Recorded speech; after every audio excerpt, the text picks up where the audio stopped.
receive 25 members in a cohort starting in January 2027, but the application process will be earlier if you're interested in that. So, Peter. Guys, I'm a slow learner. The takeaway is don't stop coming. I've been coming here for over 2 years and I can't stop. As I said, I preface it, I'm a slow learner. But what we picked up here today was so powerful in terms of exchanging information that you don't want to stop coming. So that's the takeaway that you want to take away. Thank you. And I want to add, because a lot of new people here, like people want to branch out from their business, from their work, the 9 to 5, in order to do a business. I mean, a closed mouth cannot be fed. I told somebody that this morning, but she was a bit shy, the scientist all the way over there. A bit shy, and she does jewelries and stuff, engraved jewelries and gifts, and you shutting your mouth. How are we gonna know what you do? So it's important to let everybody know who you are. And this one too, she's Uber for kids and nanny for kids. This is something that we don't really know much about. But the same driver every day. You see? Okay. So it's different. Right, so Yeah. if I want to go back to the tools, for me, the tool, that's funny because I'm always showing people things. I'm always, those of you that know me, I'm always shedding knowledge. And today, I actually got some knowledge from Glory. He showed me a tool called Notebook LM, which I'm so excited to sit down and go play around with to just see how powerful it is. It was interesting. So, You have a huge data source that you can take from there, and you can ask questions, and it'll give you results from the subset. Yeah, just from all of that data that is there. And then it can also create from that data podcast episodes, like videos of people and people talking to each other, debating about it, so you can then get a sense of different sides of it, critiquing what you put in there, because you can also put work that you have in there, things that you've made in there, things from your Google Drive as well, and you'll be able to take a Excel sheet that you've seen. You'll be able to take reports that you made, things that either your employees have made or whatever that you've also created, and then it can say, you can ask it to critique it. The people that are talking, they can critique the information that you have, and they can say, okay, well, this is bad, this is good, and the only things that this thing is, it's missing some holes. Database that you've built. Exactly. You would put all your standard operating procedures, your instructions, your employees, your team members, your partners in one of the notebooks. And then even forward some, put some emails in there that maybe represent what you do and how your policies are, what your brand represents, put your brand stuff in there. And then have then your employees, your team members, your partners that you work with can go in there and ask it questions.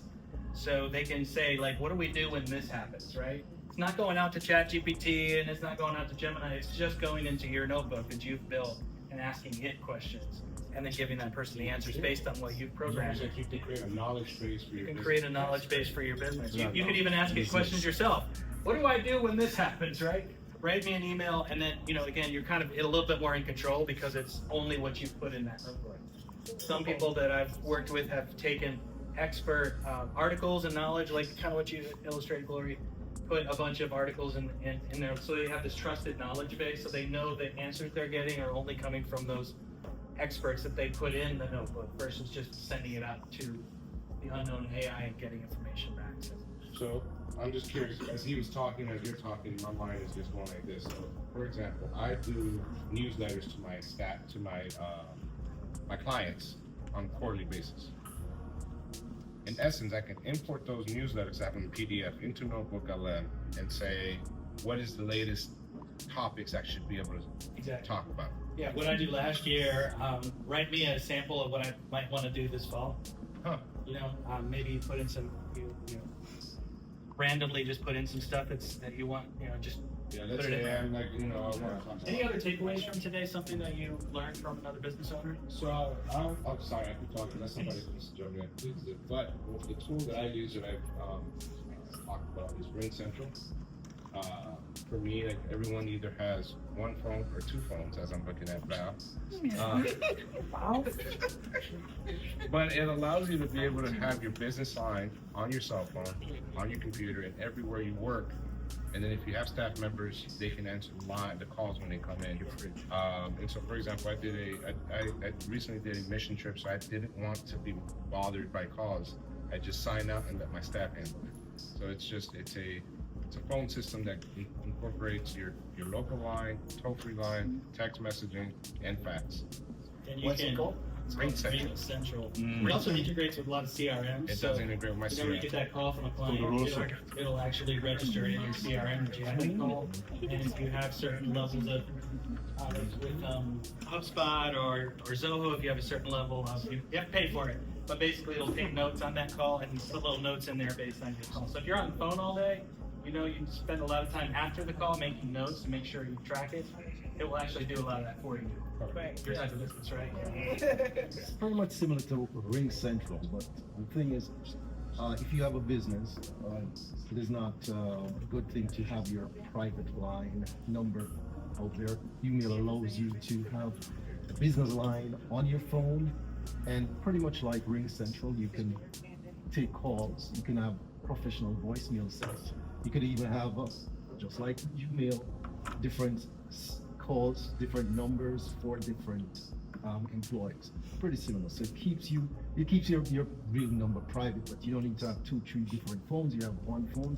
You can set a ring that when it rings, you know it's a business line, and you answer accordingly. I'm gonna give you all a challenge, okay? If you're a service-based business, it's not as applicable to a product. Make a list of the tools that you learned about today that would help you. Don't just buy stuff, like buy stuff that would make you more efficient, right? Because there's a lot of great tools out there, but like this is what I spend too much of my time on. Not to pick on you, but like insurance is like a lot of calls, taking notes, making sure. Instead of thinking how much money it costs you when you do the budget, think about how many new clients or customers you'd have to bring on to make it a zero. Right? So, because I need to be thinking about using money to make money. So if 2 new clients would pay for Umail or Ring Central, that's my new goal, right?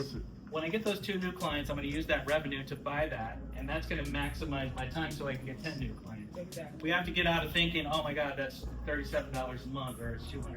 We've got to be thinking, how much more revenue do I need to make this a zero so I can leverage that to make even more revenue? And that's how you start compounding the revenue, right? The revenue's coming in, I'm spending it to make more revenue versus thinking of it as a loss. And as a consumer, if I spend $37 a month on a phone system, it's just a loss, right? I mean, I get the value of being able to call people and use my cell phone, but I lost that money and I get some value out of it for myself.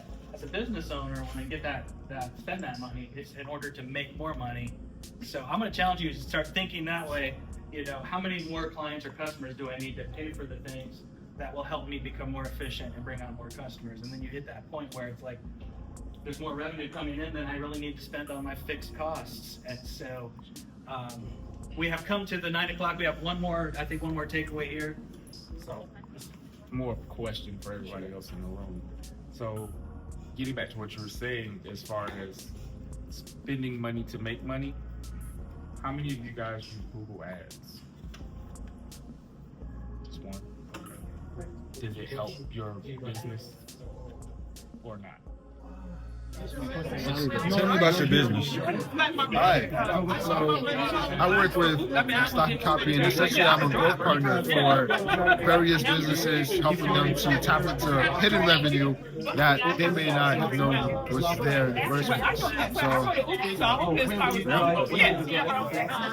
who do you target? you can target mostly businesses in the healthcare space or businesses that are looking to grow and have access to various partners. So, yeah.